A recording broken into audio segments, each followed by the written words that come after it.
let's talk about this Kosovo side, because they have such an incredible story. They've only been recognised by FIFA for the last 10 years, and now they're 90 minutes away from qualifying for their first ever World Cup. We've had some amazing stories going into this year's tournament. Where would Kosovo rank if they were to qualify, Marcelo? Oof, God, this would be historical here. I mean, just walking around the city, we went to training yesterday, we went to the embassy today. Everybody's got their national team jersey on there, their flags everywhere. It's almost like it's a World Cup final here. And they were saying it to us today, that this game, it will be and could be the biggest game of their lives. And let's be honest, they want this country on the map. And they think by winning today, they will be recognized, they will be on the map, and they're just so excited. I mean, I'm excited to go. It's a small venue. It's about 13,000. Wow. But you could see yesterday when we went to training, it's old school stadium. It's got a track around it, but God, it's just got a great feel to it. Cello, you mentioned putting Kosovo on the map. Obviously, there's a lot of politically charged history there. A massive war that created a lot of people who are forced to leave into Albania. We've seen this tension pop up at the World Cup when Switzerland, an Albanian refugee of Kosovar descent in Granit Xhaka, showing a lot of these Albanian nationalist signs against Serbia. So there is a lot of tension here. And you mentioned the legitimacy. There are some countries that don't even recognize Kosovo as an independent state, right? And that's why this is so big. What's the atmosphere like, just almost from a national patriotic standpoint in the country right now? Listen, we saw people driving up and down the street with their Albanian flags out, honking their horn, waving. You know what? I think that when you look at everything that's going on and listening to the embassy and listening to the people at the stadium, they just want to be independent. They want to be known as Kosovo. They want to be that independent state. They want their country to succeed. And I think this is such a huge step. When you walk around here, there's so much respect for Americans here. You've got Bill Clinton, you've got statues, you've got streets named after him. You've got monuments everywhere of Americans and government here. So, I mean, the respect everywhere we go, the respect has been absolutely incredible on behalf of the U.S. people here that we've been representing. But you can just feel the pride. This is their coming out party. This could be a historical day. They're preparing for that historical day. And they believe, I'll be honest with you, they believe. Yesterday at the stadium, at the press conference, we even had a dinner last night with the president of the federation from Kosovo and from Turkey, and you can just see the pride that they both have. So listen, I don't know what kind of game it's going to be, because you know how it is, a lot of pressure for both, but reaching this point has done so much already for this country. In fact, talking about what type of game it is, Marcelo, the Turkish captain, Çalhanoğlu, said, "Who turns up with the most heart will win this game." Do you go along with that? You can have all the heart in the world, but if you can't pass from A to B and B to C, you know this, or you don't finish your plays. I think it's the right mentality. The right mentality is, listen, defensively, they're both okay, not great. So I don't see this game opening up, and they're not going to expose themselves like we think, like we saw the last game against Slovakia where they lost, where they won 4-3.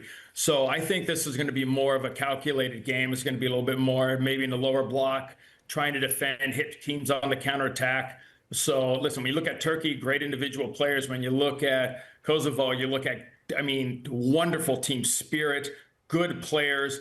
So I think it could be a very interesting game. And you know what? I don't see it being a blown open game, but I definitely feel right now it is a little windy, and we all know that the wind can mess up a little bit of a game. But right now, I can see a pretty tight game right now, even maybe going into penalties. Cello, the winner of this game goes into the U.S.'s group. How are you going to analyze this match, given that perspective? Listen, I think we've already seen Turkey. We saw them last summer. We know what they can do. We saw them play against the U.S. Not a full U.S. squad, but you know, sometimes the unknown is the scary part. So you know, Kosovo is a team that not a lot of people know. Good players, hardworking players, good mentality. So I'm going to look at this game and say, I think the U.S., when you look at both of these teams, match up pretty well against both.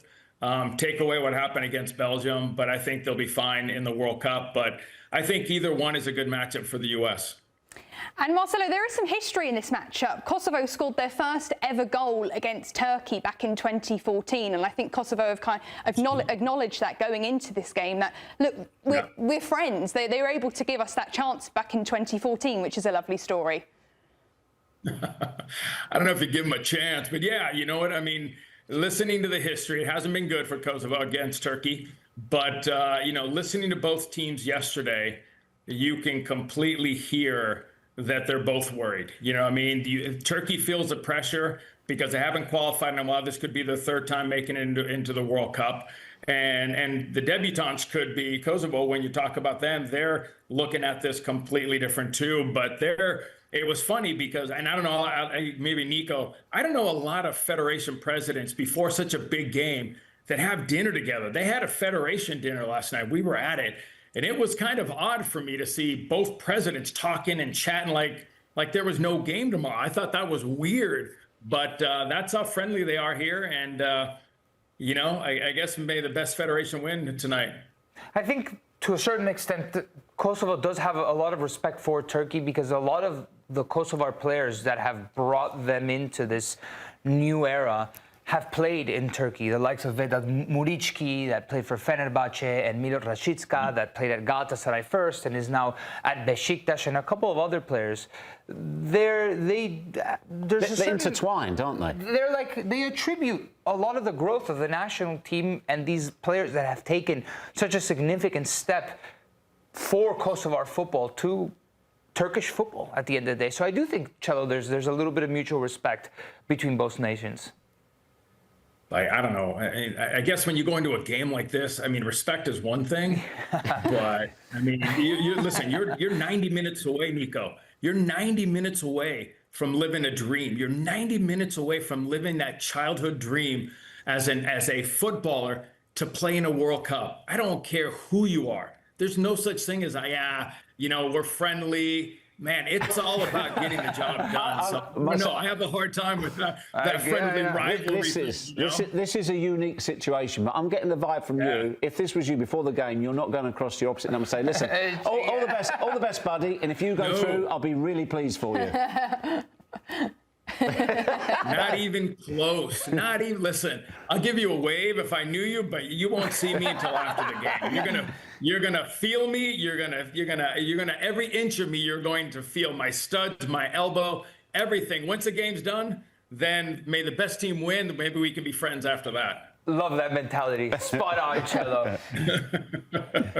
The mentality, you know what? I think that's going to be huge tonight. You can't go in with that mentality of, okay, we know them, we've played them before. It doesn't matter what's happened in the past. Today's a one-off. This is a one-off. You go in and you give everything. When you walk off that field tonight, you walk off that field with your head up saying, we did everything possible to get to that World Cup, and it just wasn't our night. So my mentality is you kick anything that frickin' moves in front of you.